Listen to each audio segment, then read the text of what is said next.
सोचा है हमने भी शायरी पर किताब लिखेंगे। इस किताब में हम अपनी पहली मुलाकात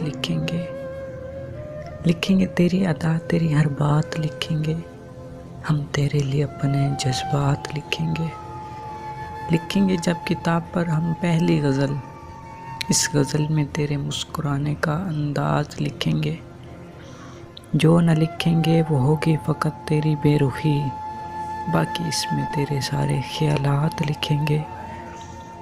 एक तो लिखेंगे इसमें हम अपना तड़पना, और इसके बाद सारे हालात लिखेंगे